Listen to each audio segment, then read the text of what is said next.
يا سلام يا اخي، والله العظيم اخلاقك العاليه دي احرجت ميتين اهلي وخلتني هعيط. اوسخ بدايه لسنه 2023 في المسلسلات، والمسلسل المنتظر لناس كتير جدا. التخوف الاكبر كان من ردود الافعال.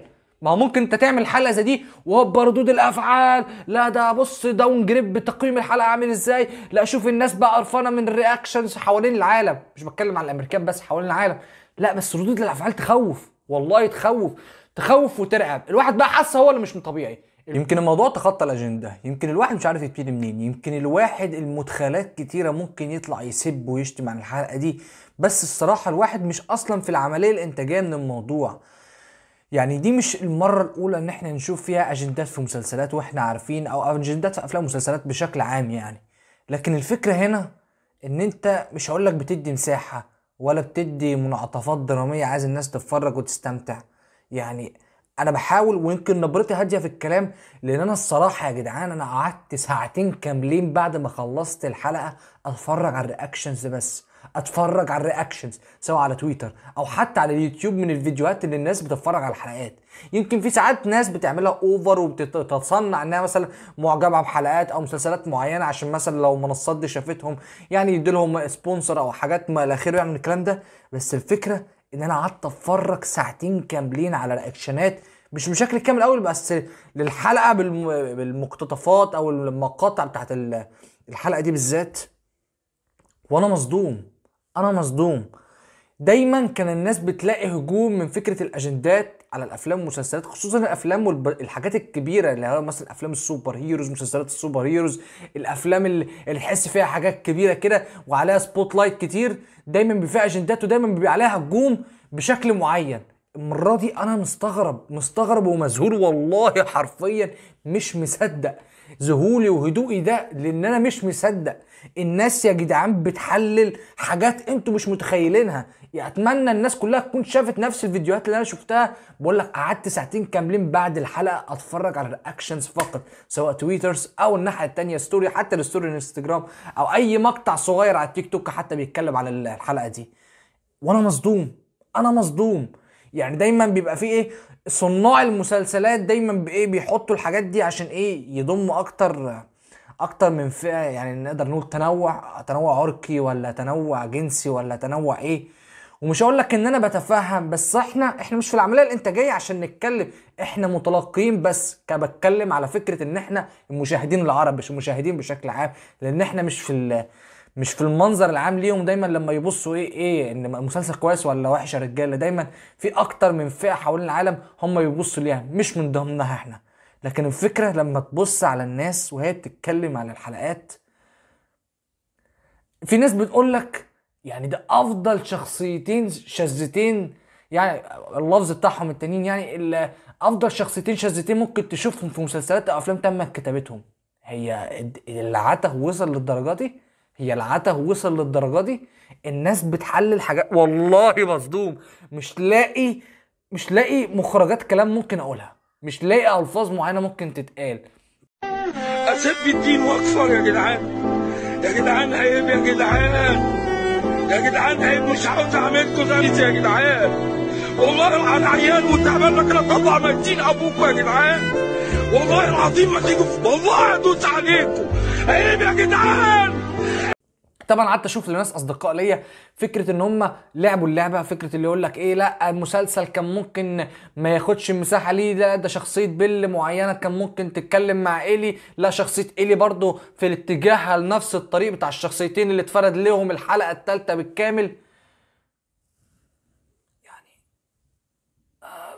الصمت، مش هقول لغه العظماء زي ما بيتقال، الصمت هو اكتر رياكشن ممكن تقوله عن الحلقه دي.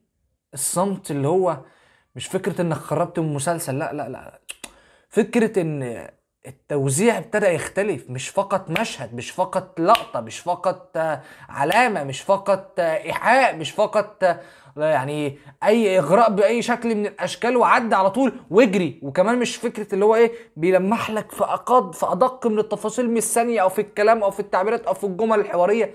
لا لا، حلقه الكلام ده اكيد بيحصل في مسلسلات تانية بس ما حدش بيديها السبوت لايت الكبير. لكن لما تخش في لاست اوف اس، المسلسل اللي اتجدد لموسم تاني بعد الحلقه التانية، تلاقي الشكل ده،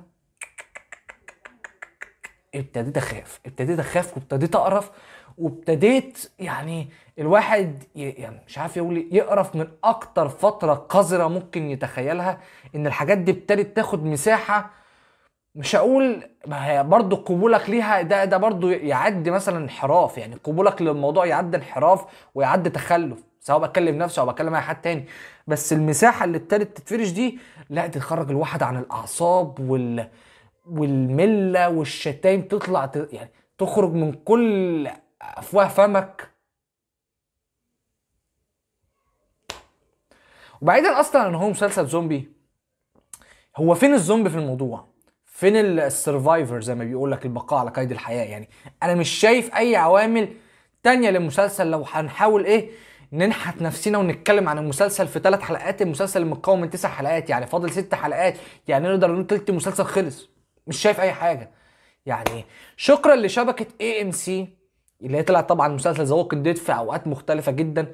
شكرا لشبكه AMC انها طلعت لنا اعظم مسلسل واعظم قصه ممكن تتكلم عن الزومبي، اعظم قصه ممكن تتكلم عن البقاء على قيد الحياه والسرفايفر زي ما بنقول. ذا ووكينج ديد كان ولا زال افضل مسلسل زومبي. ذا ووكينج ديد قدم لي حاجات كتير جدا. ذا ووكينج ديد يعني يمكن لما وصل للنقطه، الاجندات برضو زي ما بنقول وصل لها واتأثر بيها في الموسم الخامس او السادس اعتقد. مش هديلك العذر ولا هديلك الكريدت ان انت خليتها مشهد وما جبتهاش مره تانية، ما جبتهاش ولا ذكرتها، وكمان كانت بشخصيه جانبيه ما حاولتش. ده الناس كانت متخوفه من شخصيه داري اللي يحصل لها نفس الموضوع، شخصيه اللي حبوها على مدار المواسم كلها. اوسخ بدايه لسنه 2023 في المسلسلات، والمسلسل المنتظر لناس كتير جدا خصوصا من اللي ابتدوها ولعبوا اللعبه. يا لهوي يا جدعان، يا لهوي يا جدعان بجد، يا لهوي يا جدعان بجد. الواحد متخوف وهو بيتفرج على الحاجات اللي زي دي، والتخوف الاكبر كان من ردود الافعال. ما هو ممكن انت تعمل حلقه زي دي وهوبا ردود الافعال، لا ده بص داون جريد بتقييم الحلقه عامل ازاي، لا شوف الناس بقى قرفانه من الرياكشنز حوالين العالم، مش بتكلم عن الامريكان بس، حوالين العالم. لا بس ردود الافعال تخوف، والله تخوف وترعب. الواحد بقى حاسس هو اللي مش طبيعي. الواحد من ردود الافعال اللي شافها بعد الحلقه ساعتين بتفرج بس، الواحد بقى حاسس هو اللي مش طبيعي من كتر الكريدت اللي خدوها ده. وشوف بقى الجمال، شوف ايه اللي حصل لبيل بعد ما ادى فرانك فرصه وتغير منظوره حوالين العالم. يعني في لفظ ممكن يتقال من اوله الف واخره الف ممكن يتقال والله العظيم عن الحلقه دي، وهو ده التقييم المناسب لحلقه من اوسخ الحلقات اللي اتفرجت عليها في حياتي في عالم مسلسلات او افلام. شكرا، سلام.